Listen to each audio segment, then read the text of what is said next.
নমস্কার বন্ধুরা, সবাই কেমন আছেন? আজকে ডিমের এক অসাধারণ রেসিপি নিয়ে হাজির হয়ে গেছি। তো ডিমের অনেক ধরনের অনেক রেসিপি খেয়েছেন আমি জানি, কিন্তু কলা পাতায় ডিম পাতুরি কিন্তু একটা অসাধারণ স্বাদ, যেটা মানে কি বলবো, খাসির মাংসকেও হার মানাবেন। হ্যাঁ বন্ধুরা, একবার ট্রাই করে অবশ্যই দেখতে পারেন।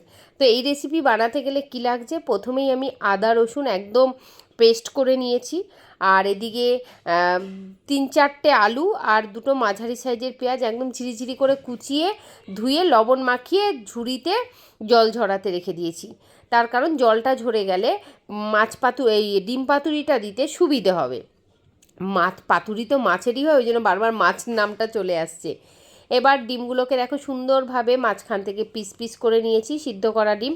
তারপরে সামান্য সামান্য করে লবণ প্রত্যেকটা ডিমের উপরে দিয়ে দিলাম। তারপরে লঙ্কার গুঁড়ো দিয়ে দিলাম, তারপরে হলুদের গুঁড়ো দিয়ে দিলাম, প্রত্যেকটা ডিমে যাতে সমানভাবে আর কি সব রকমের মশলা পড়ে। এরপরে দিয়ে দিচ্ছি সামান্য একটু ব্ল্যাক পেপার গুঁড়ো, মানে হচ্ছে গোলমরিচের গুঁড়ো। এবার দিয়ে দিচ্ছি আদা রসুন বাটা, প্রত্যেকটা ডিমে যাতে সুন্দরভাবে পড়ে, এটা কিন্তু মাথায় রাখতে হবে। এবার দেখো হাত দিয়ে ডিমগুলোর উপরে মশলাটা পুরো মিশিয়ে দিচ্ছি, যাতে ডিমের স্বাদটা আরও বেশি বেড়ে যায়। এইভাবে দেখো করে আমি রেখে দিলাম।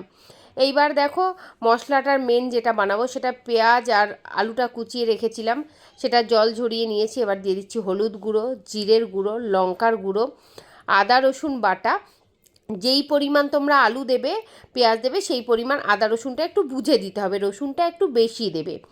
দিয়ে দিলাম 6-7টা কাঁচা লঙ্কা। তোমরা কিন্তু ঝালের পরিমাণটা তোমরা যে পরিমাণ ঝাল খাও সেই পরিমাণ দেবে। আর এবার দিয়ে দিচ্ছি স্বাদ মতো লবণ। দিয়ে এবার কিন্তু এই সব কটা উপকরণ খুব ভালোভাবে মিশিয়ে নিতে হবে। মিশিয়ে কিছুটা মশলা, মানে এরকম ডিমের উপরে হালকা একদম পাতলা করে আস্তরণ একটা প্রলেপের মতো এরম উপর থেকে দিয়ে দিচ্ছি। এবার একটা কলা পাতা নিয়ে নিয়েছি।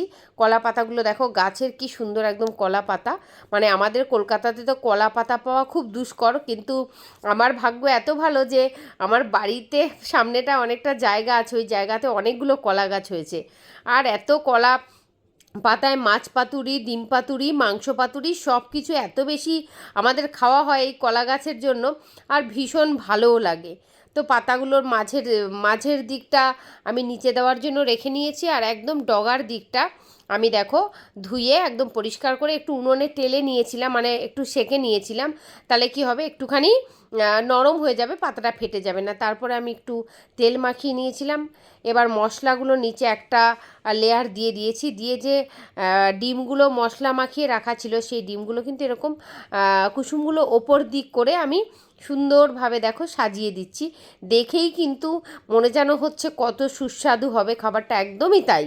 কথায় আছে না, দেখতে যেটা সুন্দর হয় সেটাই সত্যিই খেতে সুন্দর। আগে থেকে আমি একটা মাটির সরাতে পাতা দিয়ে আমি মাটির সরাটা গরম করতে দিয়েছিলাম, দেখলে নিচের পাতাটা পুড়ে এসছে। এবার আমি সেই মাটির সরাতে এটা বসিয়ে দিয়েছি।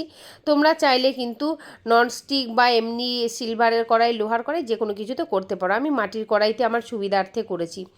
তো মোটামুটি পেছন দিকটা হয়ে গেছে, মানে পাতাটা যেই পুড়ে উঠবে হালকা হালকা দাগ লেগে যাবে লাল লাল, একটু পাতাটা উঁচু করে দেখতে হবে, আবার সাবধানে দেখতে হবে যাতে পাতাটা ফেটে না যায়। এবার সেমভাবে আরেকটা পাতায় তেল মাখিয়ে এরকম দেখো একটা থালায় নামিয়ে আরেকটা থালা দিয়ে আমি পুরো এই যে ব্যাপারটা সুন্দরভাবে কিন্তু করতে হবে, একদম মনোযোগ দিয়ে দিয়ে এই দেখো উল্টে দিচ্ছি। উল্টানোর সময় খুব সাবধানে উল্টাতে হবে যাতে জল টল বা গরম কিছু না পড়ে। দেখো বেশ সুন্দর দাগ লেগেছে। আবার আমি দেখো এই যে তাওয়াটার মধ্যে আরেকবার আমি দিয়ে দিচ্ছি নিচের পোর্শনটা হওয়ার জন্য। তো এবার দেখো পাতাটা তুলে দেখাচ্ছি, দেখো কি সুন্দর একটা পাতার শেপ এসছে, আর কি সুন্দর দেখো দাগটা লেগেছে, আর খুব সুন্দর স্মেলও বেরিয়েছে। অসাধারণ রেডি হয়ে গেছে কিন্তু আমার ডিম পাতুরি। তোমরা বন্ধুরা এটা খেয়ে দেখো, আমি একদম মানে তারিফ করে বলতে পারি ভীষণ ভালো লাগবে। সবাই ভালো থেকো, থ্যাংক ইউ।